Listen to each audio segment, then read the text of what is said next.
Um, 23 years of this workshop, and it's always been a successful meeting. Thank you. And I've been fortunate enough to present at some of those meetings.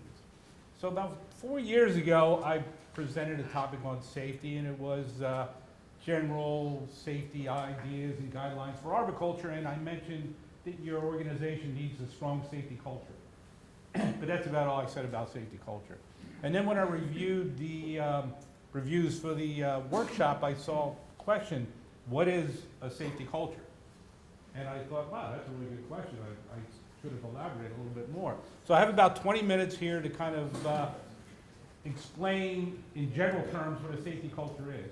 And you can compare it with what's going on in your organization and see what you can, and have confidence that you have a strong safety culture, and maybe say, hey, there's some things we can do to improve that,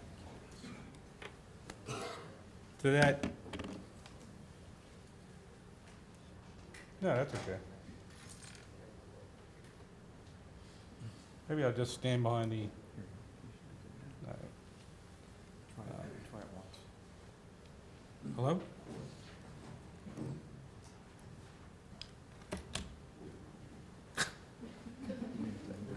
This reminds me of what I came up and I had videos in my PowerPoint presentation. I said, you sure they're gonna work? You sure they're gonna work? And they go, oh yeah, they're gonna work great. I turned them on, nothing worked, so. All right, there we go. All right. So if over these 20 minutes any of you get a little drowsy and start to pass out, which I could fully understand, blame the person next to you because they're the ones that put in that evaluation. What is a safety culture? So interesting enough, the term really didn't exist until the Chernobyl event in 1986. So when they went and investigated that catastrophe, where it destroyed thousands of acres of Ukraine and displaced tens of thousands of people from their homes, that the plant was built and managed without any regard to safety. They built it to function, but they didn't build in redundancies and backup, and they didn't provide training, and then they didn't provide PPE and all the other things that you would think a nuclear power plant needs to operate safely and to handle emergencies once they occur. And so that was investigated very thoroughly, and they summed it up as, hey, they lacked a safety culture. So when you try and define safety culture, there's dozens of definitions for safety culture, because it's relatively new. And there's a lot of safety experts out there, and they all like to tweak their definition to what suits their theories in regards to safety. But this one's as good as any, and it's a safety culture is an organization and atmosphere where safety and health is understood to be and accepted to be a high priority, which makes sense to me. So, but what really goes into developing a safety culture? So and I'm going to speak fast because 20 minutes is going to go really fast for me. I tend to run over. Commitments at all levels. You need to have a core value in your organization of safety. So most of our organizations, you would say, probably do have a core value of safety. You probably wouldn't be here in this room if your organization didn't have that. You can always strengthen that. And you can also see when it starts to weaken. And you can start to see that with budget cuts in areas where you think that maybe we should be, we used to do a little more training on that subject, and now they're kind of saying, well, we need to cut back a little bit. We're going to taper that off. That affects that mindset of, do we have a core value in regards to safety and health? And you have to treat those costs as an investment, not as an extra thing we do. That's part of what we do. It's part of how we do what we do and prepare us to do it safely. And you need to provide training and information to everyone. It's no good if the supervisors have all the information, but the people in the field are lacking that, because they're the ones that are going to put themselves in the line of fire. So make sure that you integrate your training throughout your whole organization, and everybody gets the training they need to do their work safely. You need a system to analyze hazards and prevention and work. You need a system for workplace analysis, hazard prevention, and controls. So really what that means is you need to develop safety systems for the tasks that we perform. So here, who in this room uses a chainsaw? Because it's not that complicated. We already have it, okay. So what are the safety systems that are in place for using the chainsaw safely? Anybody want to throw one out? Chain brake, yep. PPE, and what PPE would be involved? Hard hat, goggles, gear, protection, chaps, gloves. Yeah, you got it, right. So people have analyzed what it takes to use a chainsaw safely, and they've developed a whole series of PPE and engineering controls and personal positioning techniques to keep ourselves safe when we use a chainsaw. So, and then your culture is going to tell you whether you're going to use them or not. So if you have a strong culture, you're not going to feel right using a chainsaw without that PPE. And that goes on and on for the use of chippers and just about anything we're doing out there in the workplace. And I would say that that information is available for most of the tasks you perform. In other words, the analyzing of the task and the safety steps that it takes to perform that task have already been done for you, and you just have to look them up, understand what they are, and follow them. And if they don't, if you have a non-routine task that maybe is outside the norm and you're not sure what they are, you need to stop and develop them. Because if you go in blind, there's a good chance you're going to get hurt. And you need an environment in which it's blame-free, because we're human. And what are humans known for? Making mistakes, right? Isn't that what you say? Hey, I'm only human, you know? And we know humans make mistakes. We sometimes make errors in judgment. So what we have to look at is those errors in judgment are opportunities, and not an opportunity for blame, but an opportunity to make improvements and maybe provide some additional training or some additional coaching to make sure that that incident isn't repeated. And it's important that your organization celebrates its successes.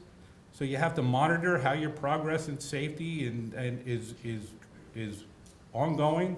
And when you hit certain milestones, take time to celebrate that milestone. And it can be actually a daily thing. I mean, when you go out on a job site, and if you're a supervisor and you see your coworkers out there and they're doing things the right way, if you give them an attaboy and a thumbs up, that's going to go a long way. And if they're doing things a little bit differently than what you would like, that's an opportunity for a little bit of coaching. But more often than not, when we do audits in-house at Bartlett Tree Experts, we find it's an opportunity to say, hey, great job, as opposed to, hey, you really could have done this a little differently. So you build that confidence and that teamwork effect that you're looking for your safety culture. And you continue to strive for improvement. So you're always looking for opportunities to improve what you do. And I think that goes across the board in any organization. So a safety culture is about improving safety and health management with a whole of organization and a whole life approach. So you want to integrate it in everything that we do, whether it's driving a car or whether it's operating a chainsaw. So I'm not going to go through all these topics, but at Bartlett Tree Experts, it's just a quick list I put together of some of the building blocks we have for our safety culture. Probably the most important one is the one I put first. The rest are in no given order. And why is that? Why would the employee orientation be the opportunity for me to have the biggest impact on that new hire? Because that's when I integrate him and, hey, with Bartlett Tree, safety is our #1 priority. And this is how we're going to get you there. This is how we're going to get that your belief follows our slogan. So, and then we have all these building blocks that help do that. And another important one is to have a safety committee. So each of our locations have a safety committee in place. And it's balanced. It has representatives from all levels of our office. So we get a good cross-representation. And because we have plenty of corporate rules. I mean, we don't, if we need a new corporate rule, we'll find it and we'll put it out there and we'll say you have to follow it.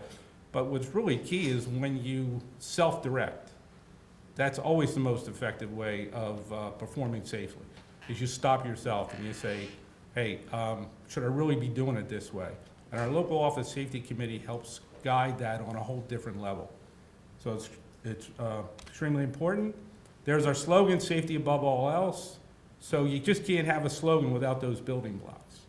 You can anybody here have a safety slogan in an organization? I know that BG&E guys do. And nobody wants to volunteer one? Now, you have them for a reason, because they help give you, it's an easy way to refer to how we want to do what we do. And if we follow that, putting safety above all else, it gives you that moment to, anybody heard to say it first, the term take two? Where you stop and you stop yourself and you say, hey, I'm about to do something, but is it really gonna be safe if I do it this way? Maybe I should, in felling a tree, maybe I should put a rope in it. Maybe I should go get my PPE and put that on, and not make that one chainsaw cut without it. So if you keep that slogan in the back of your head, and then it just comes forward, you go, well, if I'm gonna put safety above all else, I better go get my PPE. Or I better drive within the speed limit, whatever it is. So you just want it integrated in your whole system. So we took a survey of the production employees in 2 of our award-winning offices. These are offices that have led the Bartlett Company in safety performance for 3 years running. And what they felt were the key elements of their safety program were open communication on all levels. So you gotta be willing to share and to listen at all levels of your organization. You can't take it as a criticism if someone that I'm supervising comes to me and says, well, I really think we need this, or I really think we should do it that way. Doesn't mean you have to follow that way. It means you have to listen to it and evaluate it, and then discuss it and explain why it needs to be done the way you directed, or, hey, maybe that's a good idea. Maybe we should tweak it a little bit and go a little bit towards your suggestions. You need a commitment.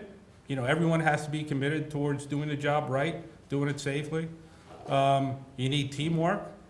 Kind of goes with commitment. If you're committed to your coworkers and your organization and safety, you're going to be doing it as a team. And you need accountability for those times where things don't get done the way they're supposed to get done. So you need to be accountable for those times. So what are the challenges to your safety culture? What gets in the way of doing things safely and doing things the right way? So rushing, that's a big one. We're in a hurry. So where's probably our daily challenge for rushing that we all face every day? If you have a driver's license, you probably use it, right? Anybody have a GPS? They use a GPS to get where they're going? And you plug your address into the GPS and it gives you the arrival time? Anybody try and beat that arrival time? Yeah, and actually it's extremely difficult. You really can. It's probably right on the money. And stay within the speed limit. You know, you're exercising your commitment to safety. So rushing, and it's rushing on the job is a big challenge as well. You think you're gonna gain a little bit of time, I'm in a hurry, I gotta get somewhere else, but that's when we start making mistakes. Frustration can come and affect our mental attitude and how we do our jobs. So anybody go to work and you've got an idea what you're gonna do that day, and you're about to go out and do it, but your supervisor comes to you and says, well, we gotta change the plans. That happen to anybody in here? It probably has happened to you, right? So depending on what that change is, that may really affect your judgment. May affect you how you go about that task. You were all excited you were gonna go and complete this one project, and you're ready to get it done, and all of a sudden now you're going something totally different, you know? So you really have to reboot, and you gotta go, okay, this is what I'm gonna do today. I'm gonna do it as good as I was gonna do the project I had originally planned to do. Fatigue, so know your limits. You know, whether it's physical just from lack of sleep or just from doing too much physical activity in that given week, whatever it is, understand that fatigue can lead to exposure, which can lead to accidents. And complacency is one of the biggest ones. So being complacent. You know, you've done the task 100 times, you've done it 150 times, and then and you've done it 100 of those times, maybe with a little bit of a shortcut with no negative outcome, but that's a high exposure moment. When you take complacency towards a task where you're placing yourself in the line of fire. And your attitude is key. We've learned that we need to hire for attitude, and we'll train that individual in how to do the things we do safely and correctly. But we used to hire more for experience. I mean, it was, ways back. And we found that our accident frequency was climbing, and and that the individuals that were having those accidents were some of our, what we thought were our most productive workers. But their attitude was they're gonna do it the way they wanna do it, and not within the rules that were set forth for them to be able to do it safely. So when those factors come into play, and you heard me mention line of fire a couple of times, that's when you're within an area of the release of energy. So driving a car, you're actually in the line of fire. I mean, you're driving this thousands of pound object down the road at 55 miles an hour. You're actually in the line of fire. There's cars going all the other way. You know, in arboriculture, maybe when we're rigging, when you're using a chainsaw, whenever there's energy present, and you place yourself within that energy zone, you are in that line of fire, and you need to know that. And you need to behave in a way that respects that line of fire and follow the rules that are gonna keep you safe. But if you wander into that line of fire absentmindedly, or if you lose your focus on what you're doing, and that energy releases, that's when you're gonna get hurt. Keeping your mind on the task is critical. That gets back to complacency. You know, we do these tasks, and if your mind's not on that task and totally focused on what you're doing, and it starts to wander, that's another time where you can get hurt. And that happens frequently enough that we understand that it's a real challenge for us to manage. So keep our mind on the task, and again, keeping your eyes on the task. And that's another opportunity for using driving as an example, where you know, it's a reason you can't use your handheld cell phone when you drive. You go down like that, and you look up, and you're somewhere where you didn't expect to be. So, and that's in all the little tasks you do as well. So you keep your mind and your eyes on the task, and the task will be completed correctly and safely. And then there's always slips, trips, and falls, so there's areas and opportunities to work in a clean area with good traction, where there's an opportunity to go ahead and work in that area even though we know it's slippery, you know, or there's objects in the way, and not move those objects, not clean up that spill. So all challenges to working safely and following the rules and guidelines of a good safety culture. So our safety goal is to maintain a high level of personal awareness for both challenging and routine tasks. So we always need to stay aware, and to develop our skills in recognizing hazards that are not so obvious. And we do that through observation and training. So, you know, we have the first part of that covered, and the second part we can say, wow, you know, people in this room, I use trees because this is a tree workshop, but, you know, if you're about to fell a tree, and it looks routine, but all of a sudden you see a crack in the trunk, or you see a lean that you didn't expect when you first approached it, that might not have been so obvious the first time. Now it's time to go back and rethink that particular task. And we want to do that at work and at home. So what experts have also determined is that we could have a super strong safety culture at the place we work, and it doesn't always translate at home. So if you would consider yourself, I'll just take something simple like changing a light bulb. So if you're at the office, if you have an office and you have a bad bulb, and you need to change that bulb, do you think it's fair to think you're gonna get a ladder to change that light bulb? I mean, I think, you know, there's coworkers around, and if you did take a shortcut and get a chair out, that somebody's probably gonna stop you and say, hey, maybe you ought to get the ladder. I know where it is, it's in the closet over there.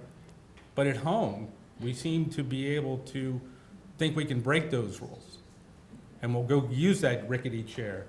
Or we'll take our chainsaw out of the garage, and we don't need to worry about our chaps at that point in time and our eye protection, because there's nobody there to remind us, or there's nobody there to catch us, or whatever it is, or it's just a couple quick cuts. And so that's a real important challenge that we need to overcome, which is following the safety rules and regulations that we know exist in the workplace, and also have them transition to our home life.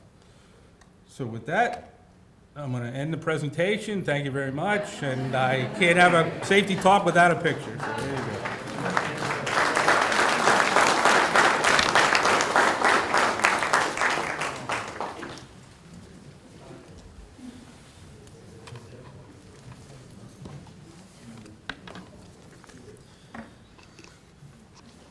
Joe, thank you very much. That was a great presentation. One of our keynote people today, I think, is going to be our next presenter, Dr. Edward Gilman. Dr. Gilman got his PhD from Rutgers, so he is fairly close to home, up at Cook's College in New Jersey. He's been on the faculty for since 1984 as a professor for environmental horticulture department, University of Florida.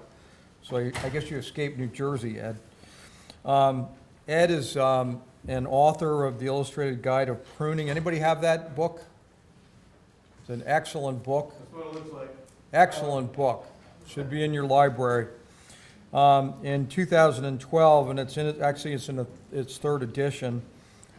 He has received numerous author citation awards, educator awards, and research awards from the ISA and from his peers.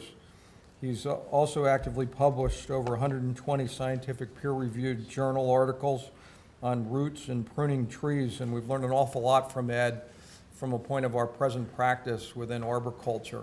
So Ed, we'd like to give you a warm welcome to the Westminster Workshop. Is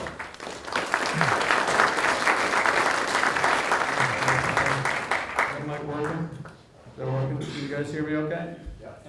How about now? Does that work? Very good. So that's, I guess we'll close that one. Well, good morning. I've only met about a third of you.